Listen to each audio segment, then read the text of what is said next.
Apa sih beda tujuan antara filsafat India dan filsafat Barat misalnya, atau filsafat yang lain?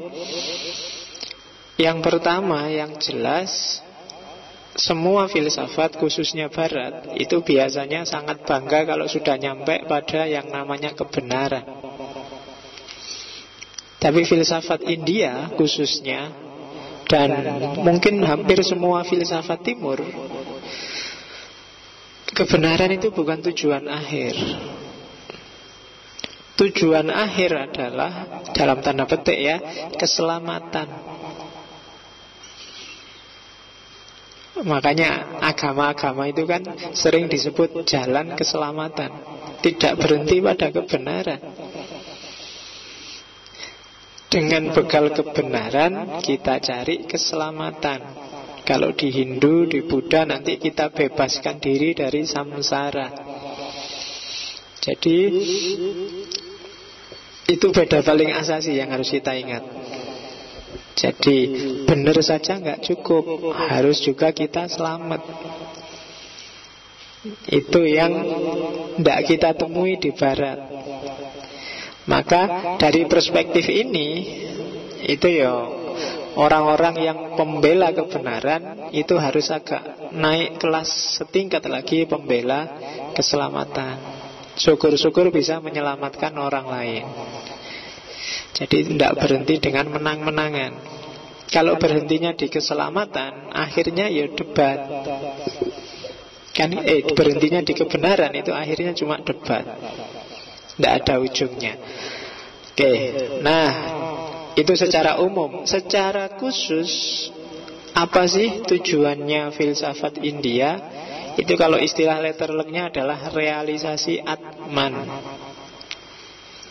Di India biasanya Atman itu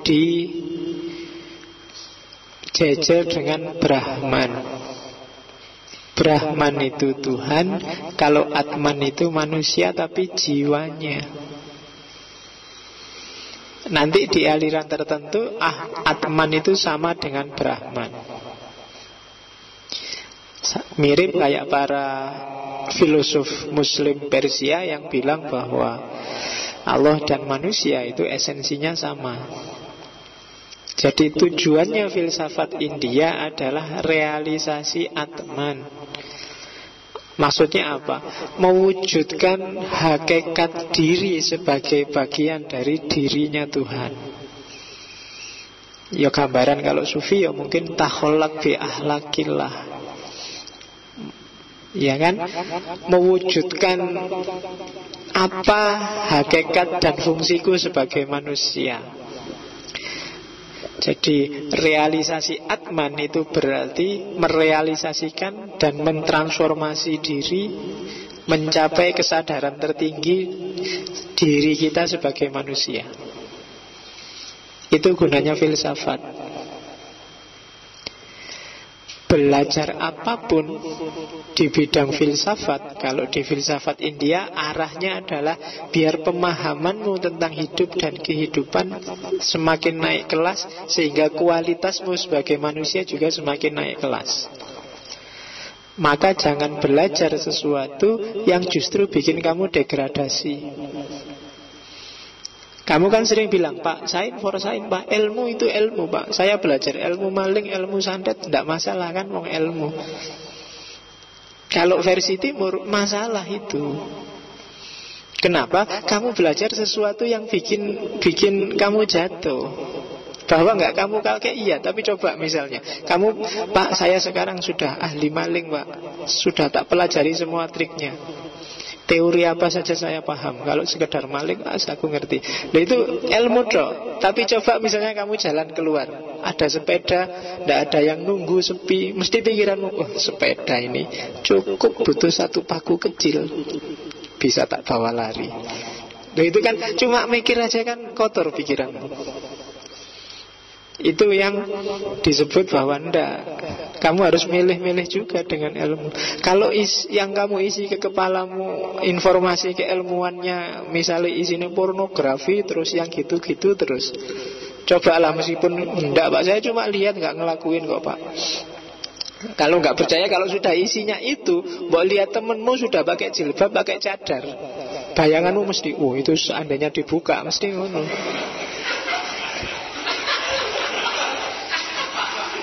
Iya kan? Lo karena pikiranmu wis ngeres. Jadi wis ditutup itu mesti pikiranmu, oh itu kalau dibuka isinya paling ngono mesti. Jadi hati-hati dengan yang kamu masukkan dalam dirimu. Seolah-olah ilmu untuk ilmu itu tidak kepake ilmunya, jangan salah. Kadang-kadang mendegradasimu meskipun kamu nggak sadar. Oke, terus apa sih kalau sudah mencapai pemahaman diri tingkat tinggi? Terus kenapa? Kalau sudah mencapai pemahaman diri tingkat tinggi, kita bisa nyampe yang namanya moksa sastra. Nah, moksa sastra itu kita mengalami moksa lewat jalur pengetahuan. Kita mengalami pencerahan. Moksa lewat jalur pencerahan, kalau di Islam istilahnya adalah makrifat. Jadi makrifat itu kalau diterjemah pakai bahasa India adalah moksa sastra. Lebih puitis istilahnya. Kalau makrifat kan sekedar tahu gitu aja, tapi konotasinya adalah pencerahan. Jadi orang mengalami pencerahan itu bisa lewat laku sufistik, bisa juga lewat pengetahuan. Seperti yang dilakukan misalnya oleh Ibnu Sina dan Al-Farabi dengan falsafah masyriknya. Jadi pengetahuanmu yang tinggi itu membantumu memahami kasunyatan, kalau bahasa Jawanya, memahami realitas hakikat dirimu, memahami sangkan paraning dumadi. Terus kamu biak tercerahkan. Oh, ternyata hidup itu cuma gini aja toh. Ternyata hidup itu intinya ini toh. Itu makrifat berarti. Ada kesadaran. Dan itu bisa ketemu lewat laku. Kalau di Jawa, laku itu yaitu yang disebut realisasi atman tadi. Mengungkap hakikat diri untuk menemukan kebenaran tertinggi. Inilah nanti yang dilakukan oleh filsafat-filsafat India. Ya agak mirip-mirip mungkin dengan filsafat tradisi timur yang lain, meskipun modifikasi teorinya beda-beda. Sama kayak Barat yang modern, isinya podo-podo tapi modifikasi teorinya beda-beda. Sama kayak postmodern kemarin itu, jane karepe podo kabeh tapi modifikasi teorinya beda-beda. Itu makanya setiap kali ganti posisi saya selalu ngasih pengantar, biar kamu ngerti gambaran umumnya dulu, baru detail kecilnya. Kamu ngerti dulu pengantar posmo, terus baru belajar satu-satu tokoh posmo. Itu lebih mudah daripada belajar tokohnya satu-satu dulu, nanti mengkoordinasi informasinya agak rumit. Tapi kalau sudah punya petanya, nanti masuk ke isinya lebih gampang. Oke, jadi itu tujuannya filsafat India. Cirinya apa sih filsafat India itu? Yang pertama adalah wahdatul wujud, bersatunya mikrokosmos dan makrokosmos, bersatunya jivatman dan paramatman. Nah, itu bahasa Jawa, belakangnya ada mannya semua. Ya, Suparman, ya kan, Supratman, ada man-mannya itu. Itu makrokosmos dan mikrokosmos. Hampir semuanya arahnya ke sana. Biasanya orang ketika nyampe puncak itu orang yang sudah lepas dari kehidupan dunianya. Itu yang disebut moksa. Terus yang kedua, motifnya selalu spiritual. Spiritual itu berarti sesuatu yang non fisik, non jasad. Itu orientasinya selalu ke sana. Filsafat timur rata-rata arahnya spiritual. Meskipun nanti ada satu aliran di India yang sifatnya sangat materialis, tapi secara umum motif berpikirnya adalah spiritualitas. Rasakan dengan filsafat barat yang motifnya adalah motif materi, meskipun mengkritik materialisme. Kalau filsafat timur itu kadang-kadang yang diomongkan sangat jasadia, sangat jasmania, tapi motifnya spiritual. Kama Sutra itu sangat jasad, tapi motifnya spiritual. Coba kamu baca arahnya, spiritual. Dan pesan besarnya Kama Sutra adalah kamu harus beres di situ dulu, baru spiritualitasmu bisa naik. Kalau urusan itu aja belum beres, jangan mimpi spiritualitas. Bahkan dengan jalan itu kamu bisa mencapai level spiritualitas tertentu. Ya kan? Kalau level itu aja belum beres, meskipun ilmu agamamu tinggi, kamu akan sibuk mikir itu juga. Mungkin kau kawin bolak-balik, poligami, masih sibuk di situ. Level spiritualitasnya belum setanding dengan, jadi jasadnya belum beres, ya tidak bisa naik ke spiritual. Nah, itu pesannya Kama Sutra. Maka gimana caranya kamu di situ puas, selesai, tidak mikir lagi, maka lahirlah Kama Sutra. Ya silahkan dibaca. Meskipun nggak tak suruh kan, kamu sudah pernah ngelirik-ngelirik. Ya. Kalau kamu masuk dibaca teksnya, kamu kan cuma lihat gambarnya biasanya. Nah, padahal di balik itu ada spiritualitas yang luar biasa. Nanti ada aliran filsafat cabangnya Hinduisme yang fokusnya pada tantra, yang kalau di Jawa masuk sebagai tantrisme, dan bisa dilacak itu di Centini, di beberapa serat yang arahnya ke Kama Sutra, yang disebut, kalau di Centini disebut tilam sari. Hubungan suami istri itu harus beres, jangan salah. Kalau itu nggak beres, kamu nggak bisa ketawa besok. Itu vital.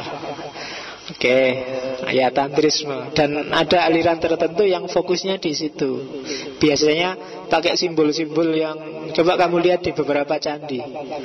Itu kan gambarnya gambar alat vital. Dan jangan salah loh, model-model tugu itu kan simbol-simbol tantrisme. Biasanya pakai lingga dan yoni.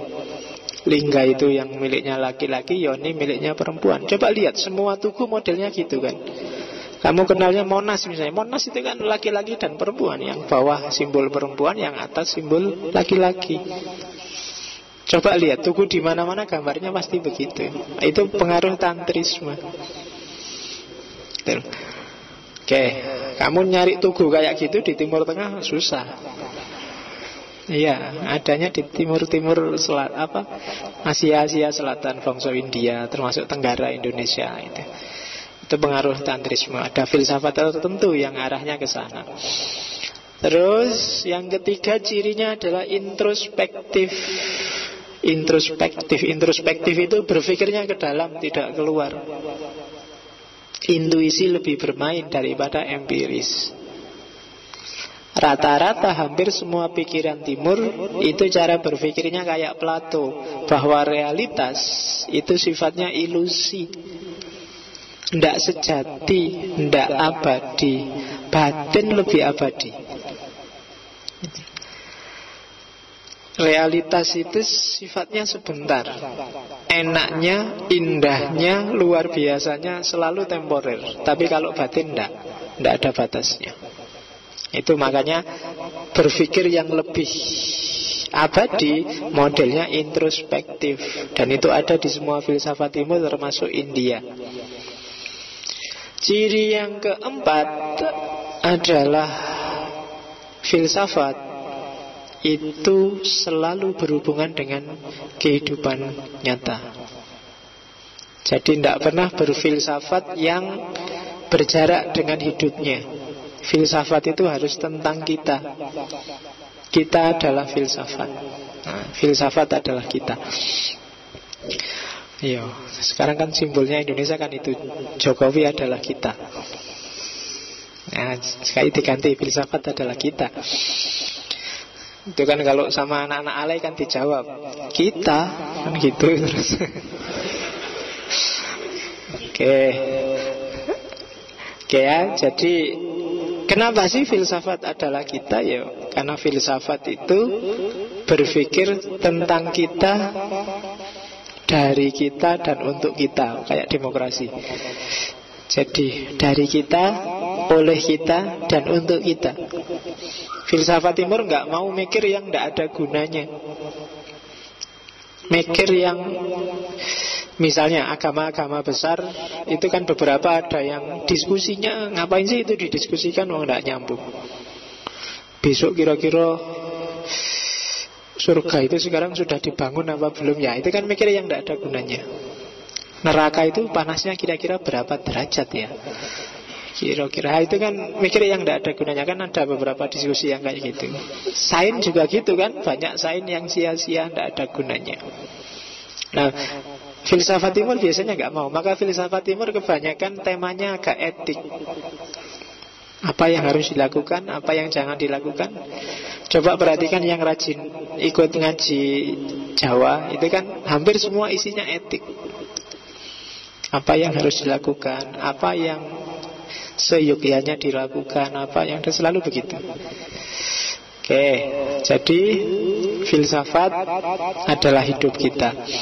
Terus yang kelima, biasanya hampir semua filsafat timur termasuk filsafat India, cirinya adalah idealisme monistik. Realitas itu secara hakiki itu tunggal, satu. Di luar itu hanya manifestasi dari yang satu. Itu namanya idealisme monistik. Yang macam-macam ini sebenarnya satu. Ada hakikat yang mengikat kita. Ya misalnya kita yang di sini, yang macam-macam ini punya identitas lebih tinggi, yaitu santri ngaji filsafat. Itu kan itu mengikat kita bareng-bareng. Tapi dikumpulkan sama yang lain, mungkin ada yang lebih tinggi lagi. Kita adalah warga negara Indonesia misalnya, ada lebih tinggi lagi, mengikat lagi, ada. Nah nanti puncaknya ada, yaitu kita hakikatnya adalah dalam tanda petik satu esensi dengan Tuhan.